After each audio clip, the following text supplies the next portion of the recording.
Well, joining us now on the program is Madeline Manning Mims, gold and silver medalist in women's track and field, and she has served as a chaplain for many past Olympics, including this most recent one in Tokyo. Actually, she wasn't in Tokyo this time. She was a virtual chaplain.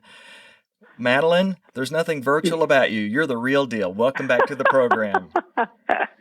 Thank you. It's great to be back. How does a virtual chaplaincy work?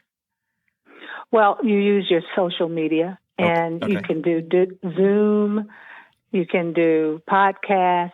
I did a couple of chapel services where they kind of canned it and had it ready to go on the Sundays that the athletes were in competition, and they can go on there and pull it up anytime during the whole few weeks that they're there and have access to that one-on-one WhatsApp.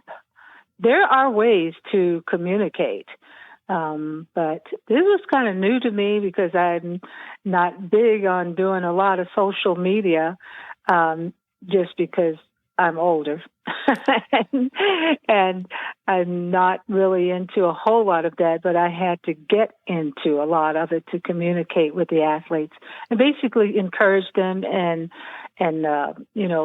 when they did really well, just congratulate them and praise them. And when they didn't do well and you saw the disappointment on their face on television, to encourage them and love on them and say, hey, you haven't lost any love here. Madeline, when did you start serving as a chaplain for the Olympic teams? Actually, in 1984, I was called in by a sports ministry to help work international outreach of young Christian athletes who wanted to share their platform in the community. And so they brought me in to basically be an example of how to do it. So they watched what I did and basically followed after that format. And so it started then. 1988 in Seoul was the first official Olympic chaplains team that was brought in. And there were 25 international men and 2 ladies, a young lady who was from Norway and myself. And I was the only Olympian on the team. So I reached out to them and kind of helped them understand what the culture was all about, what the time span for reaching athletes, and just how to do it, because I had been there, How would you describe this latest round of women's track and field at the Tokyo Games? Oh, the women were awesome. Yes, they were. I'm telling you, I was so proud of our ladies and how they just rebound. It's been a hard time for all the athletes in having to try to reset and start all over again and pull back and then try to hit your peak at a certain time. And some people didn't make it, some just couldn't do that. And others really persevered through, and they showed that they had put the time, the work, they had been creative to figure out how to work out when everything was shut down. It was very meaningful. And I was looking at also the recognition that was given to a lot of mothers that had come back, battling to try to get back to the top, not only because of the COVID restrictions, but the fact that they had a little one now. And that little one was the focus of their life, and they surrounded everything around the little one. It was precious to watch. Well, that's a perfect lead into what Allyson Felix has created for just such a case. Do you want to share about that? Yeah, well, Allyson, I remember them calling me and asking me to pray for Allyson because I didn't even know she was pregnant, but she had just gone into the hospital, was having a lot of trouble, delivering the baby, and her life was in danger. The baby's life was in danger. And for her to come back from all of that with the assistance and the strength of her husband, her mom and dad, her family, it was awesome to see how she came all the way back and was able to. It's not easy to be an elite athlete on the United States team. We have so much talent. And for her to come back and was able to hit the high heights and, go home with a gold and a bronze medal to add to her other 8.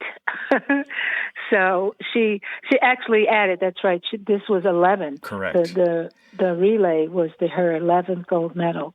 That Madeline? She really made a strong statement about motherhood. Absolutely. Set this straight. Now, I know that she is the most decorated track athlete in U.S. history at this point. She's surpassed Carl Lewis's 10-medal record. But does she hold the record in the world for the most medals of a track athlete? No, probably that would go to swimmers, with Michael Phelps. Okay. But in track... in track and field, yes. Okay. Yes. She has surpassed a lot of people. Well, she has at least a little girl, I know, because I saw a picture she has a little girl online. Yes. And so she has used her pull to help scholarship other women athletes who are moms who need someone to take care of their children while they're competing in games such as the Olympics. And what a fabulous thing she's begun for these female athletes. Well, you know what? I remember when little John, who is not little anymore, he's a full-grown man. Your son, that was a very nice man. Yes, very nice man. At 2 years old, when I was getting ready to go over to the Montreal Games in 1976. No. It was 1972 because he was 2 years old when we were in training camp. I remember we had a birthday party for him and everything. He had no clue what was going on. But I remember what it felt like, them telling me, we're sorry, but you'll not be able to take him over to Munich with you. And I had just come out of a really tragic divorce. And, I had to make sure that my son was okay. So I was on the brink of leaving the team. And I actually had to talk with the ladies that were on the U.S. track and field team because they were just really ready to rally around me and know if she can't go, because I was their captain, and then we're not going. I was like, well, hold, wait. This is my part. This is something that I have to deal with. You guys have worked so hard to get here. I will not allow you to do that. But, the camaraderie around just like, wow, she's a mom, that she's a single mom now, and, she needs some help. And so I was so close to coming home. The only thing is that my mother called me and we were talking and she said, bring him here to me. And that's what gave me peace. And I did. I brought him there, and then I went on and joined the team and went over. Well, thank God for grandmas, right? For real. And and that's where you won the silver medal. Correct. And a 4x400 relay. Well, let's talk about, I guess it would be 4 years preceding that. 53 years ago, you set a record and brought home the gold. Tell us what you brought home a gold medal for. 800 meters. It was, no one had, from the United States, had ever been even in the finals of the women's 800 meters. And definitely at that time, no African-American woman was even competing in anything. No woman of color was competing from any country. Really? In the 800, right. I was the only black girl that was competing. And so the myth was that women of color could not run long distance because they had fast twitch muscles. They did not have endurance. So when I won that, it opened up the world to the fact that, wait a minute, this is not true. Did you just see how far she left her competition? And she is a Black woman, and it opened up doors everywhere across the world. I'm talking with Madeline Manning Mims. I'm David Warren, your host on the program today. And this was a big year in Tokyo for Madeline, even though she was here in Tulsa, Oklahoma, serving as a virtual chaplain. Tell us how this story has come full circle now in 2021. It started off, without me knowing it, about 5 years ago, 5 or 6 years ago, when Athing Mu, who won the gold medal this year, was running AAU. And a friend of mine would call me, and she said, there's a girl here that looks just like you, Madeline, her long legs and everything. And I was like, really? She said, would you talk to her? She knows all about you. So I said, sure. I do it all the time with kids. And I talked to her, and I just encouraged her. And she told me, she said, I want to be just like you.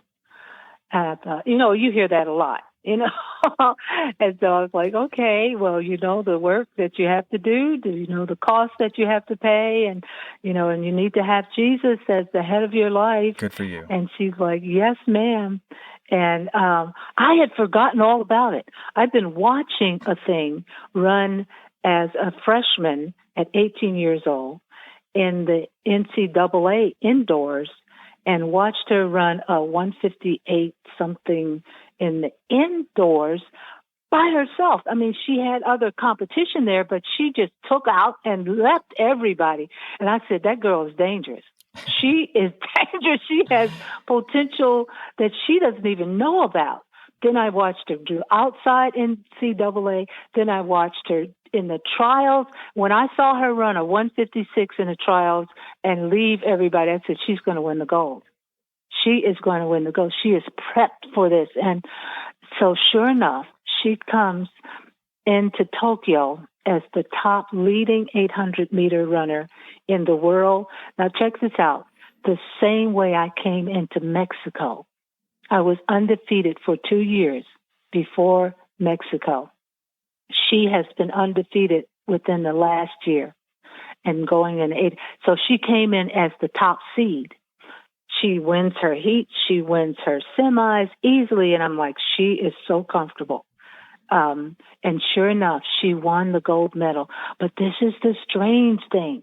When we looked at it, they were showing her going through the line and how far her competition, the second girl, was trying to catch her, but couldn't.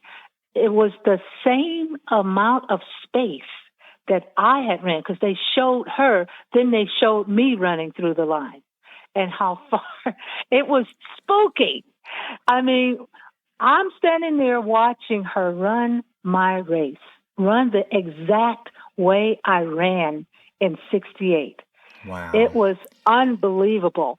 And when they interviewed her, I said, do you know the history of the women's 800? She said, oh, yes. I followed the 800-meter women, and Miss Madeline Manning, I watched her run and win. She was the first woman for the United States that set historical reaches for women all over the world.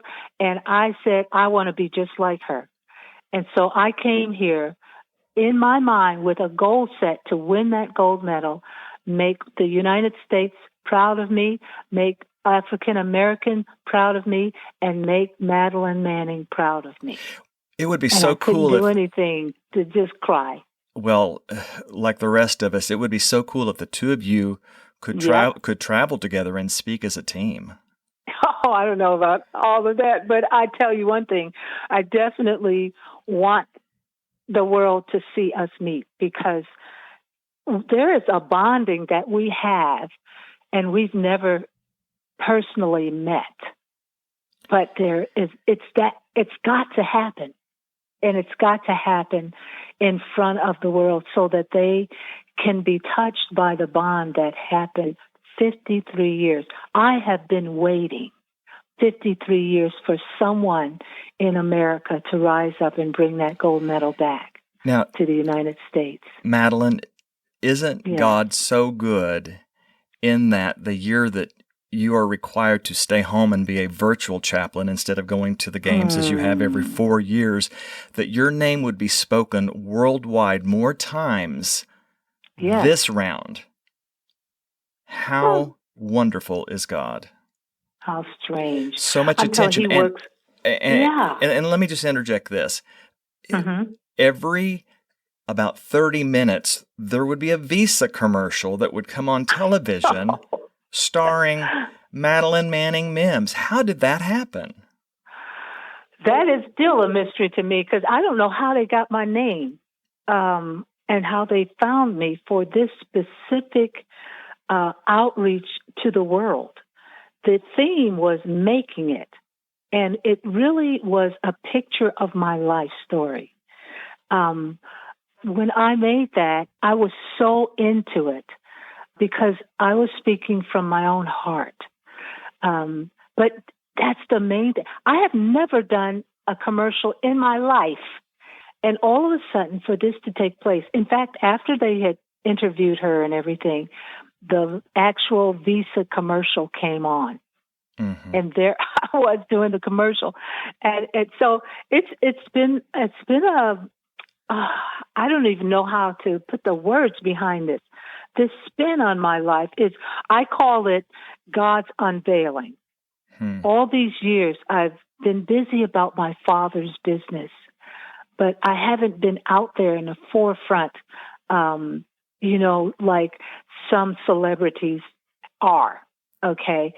I have not been, I chose to be a servant, to follow after the directions that God had for me to do, and reaching other young athletes and reaching children all over the world, really, and people. But this is a total unveiling of my life. And a lot of opportunities are opening up to me now. But I'm just excited about what's happening and just didn't know that this would actually happen for me. Well, I think it's time for a movie about Madeline Manning Mims, personally, but I'm with you on that one. I am definitely with you on that one. Hey, I went to YouTube and watched the Visa commercial because I wanted to see it slowly and not just, oh, there it is, stop, or pay attention. So everyone can go to YouTube and just type in Madeline Manning Mims Visa commercial and enjoy. Well, what's next for you, Madeline? Well, we are in the process of, trying to get ready for the Paralympics and then the Winter Games and see how it's going to work there. Some of our ideas that we use for the Olympics, for the Summer Olympics, are going to go on and cross over to the Paralympics as well. We did what is called the inspirational moments, where we had different alumni come on for a 60-second clip and share something that happened or they experienced in their Olympic journey to encourage the athletes that are in competition now. So hopefully much of that will go over and cross over. And then I'll be here also virtually to reach out to many of them. Wonderful. Well, you have so many fans and friends, really, and family. Let's call them your family listening in today. How can they reach you and congratulate you and keep in touch? Well, now that I'm on social media, I'm on Instagram, I'm on Twitter, and I'm on Facebook. So a lot of people have been talking to them. That's the first time I've had this many people that I don't know who have been contacting me and encouraged me and saying how much they enjoyed it and retweeting. And I'm learning all about that. But yeah, that's the best way to get in touch with me. And I'd really appreciate it. Well, you've always got that little 2-year-old son that's now a grown man that can help you if you need help, John. Yes, he's already been in the game. All right, Madeline, thank you for your time. Let's stay in touch, and the road show will continue after this. The Road Show is a listener favorite. which airs each weekday here on the Oasis Radio Network starting at 1 p.m. Eastern, 12 noon Central.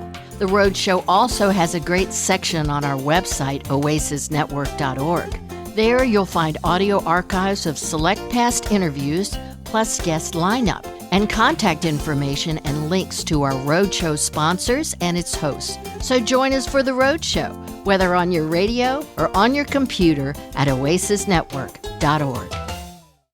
Thank you, Kathy. That is the voice of Kathy Mink, and she was our host on the previous episode with Debbie McNeely. The name of that episode is called The Witness Stand, and I highly recommend that, so you can check that out after this program or episode ends here in just a few moments.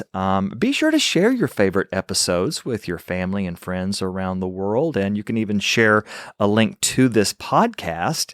And so that way they can hear all the episodes and they can subscribe. And of course, if you have not subscribed yet, make sure you hit that subscribe button and then you'll receive all the new episodes of The Roadshow. They'll come right there to your mobile devices and you can enjoy them as we update at least once a week. And some of the podcast platforms give you an opportunity to write a review. So if you're enjoying this podcast, make sure that you do write a positive review for the program, because the higher that number is or that rating is, that just attracts more people scanning through the many, many podcasts out there. And of course, we want them to discover this podcast and really have their life changed with all this wonderful information. Okay, let's stay in touch. I'm going to be giving some contact information here as we close out the program. Again, I'm David Warren. I've been your host, and before I sign off, I want to introduce you to our sound man who has produced all of these episodes that you've heard so far and will hear in the future. His name is Tim Maroney. You've probably heard us refer to, "Hey, Tim," and you'll hear him talking from across the console, but he's got the microphone on today. So greet the people, and we're glad that you're helping us with this podcast. Thank you, David Warren. Hello, everybody, and thank you for tuning in to the Oasis Radio Ministry. That's right. How many years have you been here at Oasis Radio Network? Since 1994, so is that 27? You do the math. That sounds about right. Yeah. 94, 104, or 2004, 2014, and then 27 this past April. 27 years. You have produced, would you say, at least hundreds? Would you say you've done thousands of episodes? Of the Roadshow? Yeah. Yeah. Okay. When we say episodes, on the radio airwaves, programs, but here in podcast world, we call them episodes, but it's basically the same thing. Programs is what it really is. So I won't ask you what your favorite program has been or your favorite host, because I'm staring at you right now. No, I'm teasing. I'm teasing. Hey, thank you, everybody. And again, a big thanks goes out to Madeline Manning Mims. She truly is golden. I'm David Warren, and it's been another great Roadshow. You've been listening to The Roadshow. If you'd like to write to us, here's our address. The Roadshow, P.O. Box 1924, Tulsa, Oklahoma, 74101. Our email address is roadshow@oasisnetwork.org. The views of today's guest aren't necessarily those of this station, but we do appreciate and thank our guest for spending this time with us. The Roadshow, an Oasis Network presentation.